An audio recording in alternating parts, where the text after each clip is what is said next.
Naam, bwana, moja kati ya vitu ambavyo vimehappen ambavyo vina make headlines sasa hivi huko mtandaoni ni hii issue ambayo inamhusu Mbosso Khan. Bwana, moja kati ya wasanii ambao wanafanya vizuri kama tulivyozungumza siku ya juzi kwamba Mbosso ni moja kati ya wasanii ambao wametoka katika record label kubwa hapa Tanzania ya WCB, lakini bado amekuwa successful. Yani amekuwa bado na mafanikio ukilinganisha na wasanii wengine ambao wameshawahi kuthubutu kujitoa katika record label hiyo ya WCB alafu wakapotea. Umeona bwana Lakini kwa upande wa Mbosso bwana, mambo kidogo yamekuwa tofauti kwake, kwani yeye pamoja na kwamba amejitoa katika record label hiyo ya WCB, lakini still bado yuko very successful. Tunaona kwamba project yake ya kwanza kabisa kutoa ambayo ni hii EP ambayo inakwenda kwa jina la Room Number 3 ni kwamba imepokelewa vizuri sana na imewagusa sana watu wengi, hususan watoto wa kike bwana, kama kawaida wameguswa kweli kweli na hii kazi mpya kabisa ambazo Mbosso ameziweka katika hiyo EP yake, yani kama bando fulani hivi la nyimbo nzuri kabisa za mapenzi. So Mbosso pamoja na Harmonize ndio wasanii pekee ambao wameweza kusurvive na kuwa successful nje ya WCB. Kwa hiyo kwa upande wa Mbosso, so far so good, yuko poa sana japokuwa amejitoa katika record label hiyo. So kitu ambacho leo kimetokea ni kwamba Mbosso bwana amekuwa katika majibizano au amekuwa kuna lawama ambazo zimemuandama Mbosso. Au vipi bwana? Sasa hizi lawama zimetoka kwa moja kati ya member ya Moto Band. Nadhani unakikumbuka bendi ya Moto. Ya Moto bwana ni bendi ambayo ilikuwa pale Temeke, ambayo ilikuwa inasimamiwa na Mkubwa Fella. Na Mkubwa Fella tunafahamu kabisa kwamba ni moja kati ya mameneja wa Diamond Platnumz. Sasa aliamuaga kuwa support hawa vijana kwa sababu bwana Mkubwa na Wanawe ni record label pia ambayo imewasaidia vijana wengi sana kupata fame, kuweza kujikimu kimaisha na kusaidia vijana wengine. So katika hii Mkubwa na Wanawe, hawa ya Moto bendi walikusanywa na Mkubwa Fella wakatengenezwa hiyo bendi na ilikuwa very successful. Ni moja kati ya bendi ambazo zilikuwa ziko poa sana, nadhani kila mtu atakuwa anakumbuka hilo. Sasa basi katika hii Mkubwa na Wanawe kulikuwa kuna Slay, kulikuwa kuna Mbosso, kulikuwa kuna Enoki Bella na pia vile vile kulikuwa kuna Beka Flavor. Umeona bwana hawa wote walikuwa katika kundi hilo, lakini kuna mambo ambayo yalitokea ambayo siwezi kuyazungumza sasa hivi hapa. Tutachukua almost dakika 40 kuzungumza ili uweze kuelewa vizuri kilichotokea exactly. Maybe huko mbeleni inshallah nitakupa full story kuhusiana na hiyo issue ya kuvunjika kwa kundi la Mkubwa na Wanawe. Lakini ile kundi lilivunjika, mambo yakawa ni mengi na kila mtu akaamua kufanya kazi zake mwenyewe binafsi, yani solo artist. Kwa mfano Mbosso yeye akapata fursa kujiunga na Wasafi, japokuwa semekana kwamba Mbosso alichukuliwa kama backup kwa sababu Diamond alikuwa anamtaka Aslay, lakini at the end of the day kuna mambo pia yalitokea ambapo pia hatuwezi tukarelate, hiyo story ni ndefu, ambapo akachukuliwa Mbosso baada ya Aslay kugoma. Lakini baada ya hapo ni kwamba Beka Flavor tunafahamu mpaka leo hii yuko kama solo artist na kazi zake za muziki zinaenda fresh. Lakini pia upande wa Slay naye pia tunaona anakuja na kupotea. Tunasema hivyo kwa sababu tunajua kabisa kwamba Slay yuko very talented, ana potential kubwa sana, lakini pale alipo hapaswi kuwepo kutokana na talent ambayo aliyokuwa nayo, alitakiwa awe mbali sana. Lakini pia upande wa Mbosso to hivyo aliingia WCB akafanya vizuri na ametoka anafanya vizuri. Umeona Sasa Enoki Bella yeye watu wamempachika hii taswira ya kwamba watu wanasema kwamba Enoki Bella ni msanii ambaye anafiti kuwa kwenye kundi, akiwa kwenye kundi ana shine, anang'aa, anafanya vizuri sana, lakini kama solo artist hawezi kuwa successful.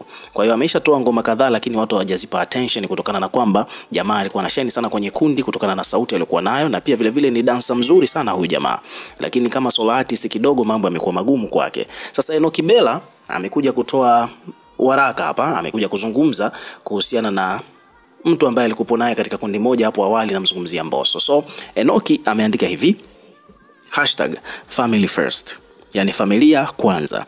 Kaka yangu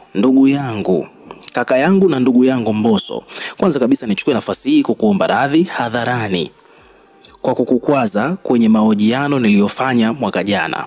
Kama binadamu siwezi kuwa sawa siku zote, na ndiyo ubinadamu. Kwa hivyo basi kwa hilo ninalibeba uwajibikaji na ninaomba radhi. Ameandika hivyo, radhi kwa herufi kubwa Enoki, ili kuonyesha msisitizo.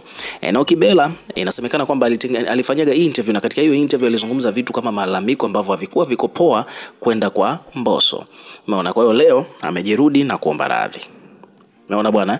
Akaendelea kusema kwamba kama ulivyosema, room namba 1 ya Moto Band ilikuwa si tu kwamba ni bendi bali ni shule nzima ya maisha, na viongozi wetu walitufundisha kusaidiana, kuchukuliana madhaifu kwa kuwajibika na kuomba radhi ukiteleza.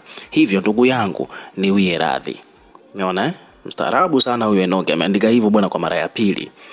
Then akaendelea kusema kwamba Watanzania wapenzi wa Mbosso na Enoki Bella, na waomba pia radhi kwa kuwakwaza au kukwazika. Sisi bado ni vijana wenu wenye ndoto za kupambana, na supporters wetu ni nyinyi. Hivyo basi kwa lililotokea, mniwie radhi kijana wenu, na muendelee kutupa support na tuendelee kuenjoy mziki mzuri iliyo ndani ya room number 3 RN3. Anazungumzia EP ya Mbosso. Ndugu zangu wa media, naomba sana sitakuwa na mahojiano tena kuhusiana na swala hili, kwangu nimemaliza hapo. Ndugu yangu amesema nilichomkwaza na ninaomba radhi, hivyo sina maoni mengine juu ya interview ya kaka yangu Mbosso. Tutafutane kwa maswali mengine ila si kwa hili. Ameandika hivyo Enoki Bella. Umeona bwana? So hivyo ndivyo mambo yalivyo. Kwa huo ndo ujumbe wa Enoki kwenda kwa Mbosso. Umeona bwana, kutokana na yale ambayo yalikuwa yametokea kwenye interview ambayo Enoki Bella alikuwa ameifanya, ilimkwaza Mbosso, na Mbosso akaweka wazi hilo swala kwamba hakuwa anatarajia kukutana nalo kutoka kwa Enoki. So at the end of the day ni kwamba Enoki Bella bwana ameamua kuomba radhi kwa pale alipomkosea Mbosso. So hiki ni kitu ambacho ni kizuri sana kiukweli. Ukiona mtu anakosea alafu anakuomba radhi, huyo mtu yuko very matured, anajitambua, anajielewa na anaheshima. Umeona, heshima bwana ni kwa mkubwa na mdogo. Hata kama mtu akiwa ni mdogo kwako, unatakiwa ukimkosea umwombe radhi vile vile. Umeona? So hicho ndo kitu ambacho tumekiona, which is very impressive. Au vipi bwana? So ukiwa kama mdau, unazungumziaje hii issue ya Enoki Bella kumwomba radhi Mbosso kwa interview ambayo alikuwa ameifanya, ambapo interview hiyo ilionekana wazi kwamba imemkwaza sana Mbosso? Unaona bwana, Mbosso hakupendezwa kabisa na maneno ambayo yalikuwa yamezungumzwa na Enoki Bella katika hiyo interview, na Mbosso kaliweka hilo swala wazi, na Enoki Bella amegundua alipokosea na ameamua kumwomba radhi. So ukiwa kama mdau, hebu na wewe pia tuwekee maoni yako bwana hapo chini katika comment section. Tutakuwa tukisoma na kureplay kila comment ambayo tutakuwa tunaiona, lakini pia vile vile hakikisha unazidi kuwa karibu na channel yetu kwa kulike, kushare na kusubscribe kwa ajili ya kupata update zaidi.